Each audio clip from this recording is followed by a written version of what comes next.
બોટાદમાં ચાલતી કડદા પ્રથા વિરુદ્ધ આંદોલનનું નેતૃત્વ કરનાર આમ આદમી પાર્ટીના કિસાન સેલ પ્રદેશ પ્રમુખ અને ખેડૂત નેતા રાજુ ગરપડા અને ફ્રન્ટલ સંગઠન પ્રદેશ પ્રમુખ પ્રવીણ રામની પોલીસ દ્વારા ધરપકડ કરવામાં આવી છે. તેના વિરોધમાં આમ આદમી પાર્ટીએ રાજ્યપાલને વિરોધપત્ર આપવાનું નક્કી કર્યું છે. આજે સવારથી આમ આદમી પાર્ટીના પદાધિકારીઓ અને કાર્યકર્તાઓએ તમામ જિલ્લાઓમાં જિલ્લા કલેક્ટરના માધ્યમથી ગુજરાત રાજ્યના રાજ્યપાલને વિરોધપત્ર પાઠવ્યા છે. સુરતમાં પણ લોકસભા ઇન્ચાર્જ રજનીકાંત વાઘાણીની આગેવાનીમાં આમ આદમી પાર્ટીએ આવેદન પાઠવ્યું હતું. આ મુદ્દે સુરત કલેક્ટર કચેરી ખાતે આમ આદમી પાર્ટી સુરત લોકસભા ઇન્ચાર્જ રજનીકાંત વાઘાણીએ જણાવ્યું કે બોટાદ જિલ્લામાં કપાસની ખરીદીના નામે ખેડૂતો સાથે કડદો કરવામાં આવે છે. ખેડૂતોની કડદા પ્રથા બંધ કરાવવાની અને વેપારીના ખાનગી જીન સુધી કપાસ નહીં પહોંચાડવાની બે માંગણીને લઈ આંદોલન ચાલી રહ્યું છે. શાંતિપૂર્ણ રીતે ચાલી રહેલા આંદોલનને ડહોળવા માટે હળદળ ગામમાં પોલીસે ખેડૂતો પર લાઠીચાર્જ કર્યો અને 85 ખેડૂતોને જેલમાં પૂરી દીધા. ખેડૂતોની સામે 307 હત્યાની કોશિશ જેવી ગંભીર કલમ પણ લગાવવામાં આવી છે. ગુજરાત સરકારને આ બધી માહિતી હોવા છતાં કડદાબાજ વેપારીઓનો સાથ આપી રહી છે અને ખેડૂતો સાથે થઈ રહેલા ન્યાય સામે મૌન છે. આ બાબત સરકારની ખેડૂત પ્રત્યેની ગંભીર ઉદાસીનતા દાખવે છે.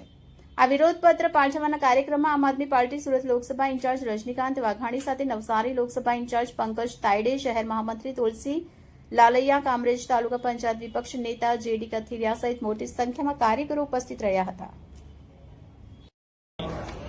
આજરોજ આમ આદમી પાર્ટી સુરત શહેર અને જિલ્લાની ટીમ સાથે અમે કલેક્ટર શ્રી દ્વારા રાજ્યપાલને આવેદન આપવા માટે આવ્યા છીએ. આપણે ગુજરાતની અંદર જોયું કે છેલ્લા 30 વર્ષોથી જેમની સરકાર છે એમણે ખેડૂતોને કેવી રીતે હેરાન કર્યા.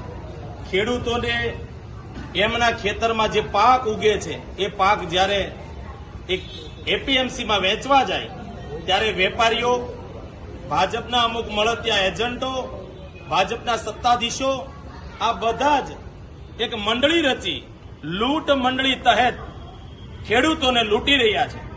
ખેડૂતોના ખેતરમાં જે પાક ઉગે છે એ પાક એપીએમસીમાં જ્યારે ખેડૂત વેચવા જાય ત્યારે જે વેપારીએ એમનો પાક ખરીદ્યો હોય એ પાકમાંથી 20% કે 30% માલ લીધા પછી બાકીનો માલ ખરાબ છે એવું કહી અને એ માલનો ભાવ ઓછો આપી રહ્યા છે, પાકનો ભાવ ઓછો આપે છે.